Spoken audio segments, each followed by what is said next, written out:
18వ తారీఖు జూన్ నెల 2024 సంవత్సరం. ఈరోజు దేవుని వాగ్దానం. 1 కొరింథీయులకు 6వ అధ్యాయము 19వ వచనము. మీ దేహము దేవుని వలన మీకు అనుగ్రహింపబడి మీలో ఉన్న పరిశుద్ధాత్మకు ఆలయమై ఉన్నదని మీరెరుగరా? మీరు మీ సొత్తు కాదు, విలువ పెట్టి కొనబడిన వారు కనుక మీ దేహముతో దేవుని మహిమపరచుడి. సహోదరి సహోదరులారా, దేహము అంటే శరీరము దేవుని యొక్క ఆలయమై ఉన్నది. మనలో పరిశుద్ధాత్మ దేవుడు నివసిస్తూ ఉన్నాడు అనే విషయాన్ని మనం ప్రతి క్షణము గుర్తుంచుకోవాలి. మనము మన సొత్తు కాదు, విలువ పెట్టి కొనబడిన వారము. మన శరీరములు పరిశుద్ధముగా ఉండేలా చూసుకోవాలి. మనిషి యొక్క శరీరము తాత్కాలికమే, ఒక రోజు అది మట్టిలో కలిసిపోవాల్సిందే.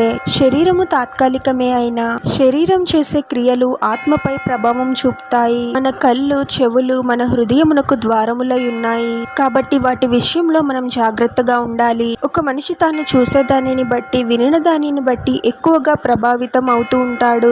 అవే మనిషి యొక్క మనసులో బలంగా నాటబడతాయి. మన ఆలోచనలు, మనం చూసే చూపులు, మాట్లాడే మాటలు, వినే విషయాలు, వీటన్నిటి పట్ల ఎంతో అప్రమత్తంగా ఉండాలి. మనం చూసే చూపుల ద్వారా, వినిన విషయాల ద్వారా, మన ఆలోచనల ద్వారా, మన మాటల ద్వారా, క్రియల ద్వారా, మన శరీరాలతో చేసిన ఏ క్రియ ద్వారా కూడా పరిశుద్ధతకు దూరం అవ్వకూడదు, పాపమునకు చోటివ్వకూడదు. కాబట్టి ప్రతిదినము, ప్రతి క్షణము మనము దేవుని యొక్క ఆలయమై ఉన్నామనే విషయాన్ని గుర్తుంచుకొని పరిశుద్ధమైన జీవితాన్ని జీవించాలి. ప్రార్థన.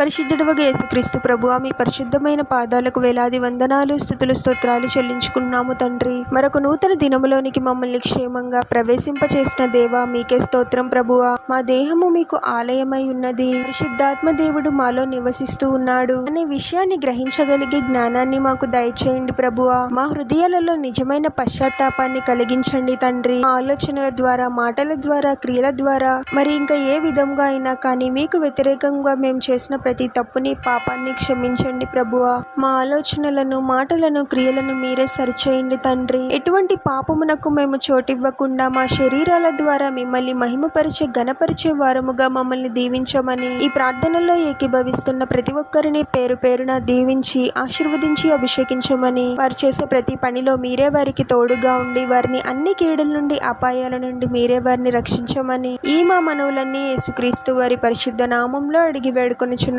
తండ్రి. ఆమెన్.